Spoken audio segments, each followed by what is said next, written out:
In 5 days, the Estonian YouTuber Mudan will end his year-long vlog series revolving around his stay in Japan.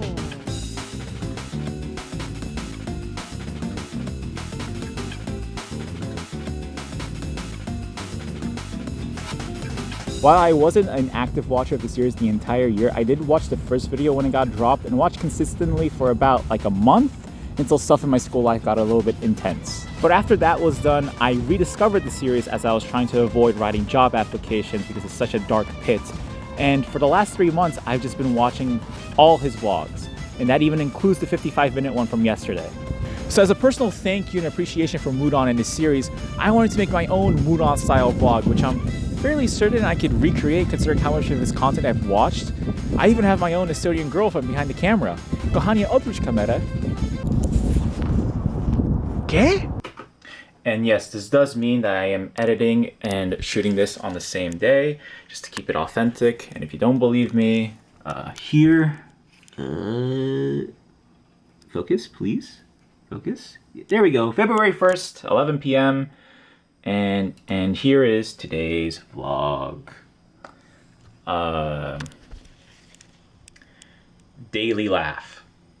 Yeah. So now with the help of some movie magic, let's transport ourselves to the land of the rising sun itself. Just kidding. I still don't have a job, so we're just gonna do a vlog on this park. Now, if you're a born and raised New Yorker like myself, you recognize that we're in Corona Park right now, which is not as world famous as Central Park, but it's about 50 acres bigger. And it has some interesting history that I wanted to share with you guys. Since I was a kid, these towers in this stadium have stood here run down and abandoned. They're like the Stonehenge of Queens. What are they? What did they do? Was it built by aliens? All these questions remain unanswered for years. Until a couple of weeks ago, I went to the Queens Museum and got all my answers. These structures are remnants of the New York World's Fair of 1964, an international exposition that included activities, performances, and food presented by 80 nations. The structures that remain behind are the Unisphere, the Rocket Thrower, and of course, the New York State Pavilion. This is also where Walt Disney's It's a Small World ride first made its debut at the Pepsi Cola Pavilion, which obviously doesn't exist anymore.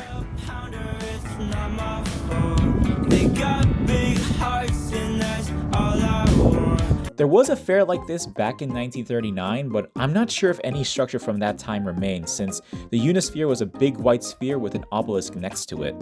But you guys don't care about the history. You're just a bunch of Neanderthals that want to kick and punch things for entertainment. Well, if you're a big fan of soccer, you're in luck. There are several fields throughout the entire park, as well as people come here during the summer to do some barbecuing or go for a chill bike ride, as well as play some volleyball. But what if your definition of fun isn't exercise? Well then, you can go to the Queens Museum that I mentioned earlier. You pay whatever you want, and there are a range of exhibitions that don't revolve around the State Fair. My personal favorite is the scale model of New York City with functioning airplanes. You're also in Flushing, which is a very dense Asian neighborhood, so there are plenty of figurine stores, Korean barbecue places, hot pots, bubble tea, and claw machine places, as well as Anime Castle, which, in my opinion, is a better manga store than Kinokuniya. Oh, no way. No way, they got it. This is the last volume. Well, that does it for today's vlog. Mudan, thank you again for the endless amount of content you have provided us. And let me know how well I did. Yep, that's about it. See ya.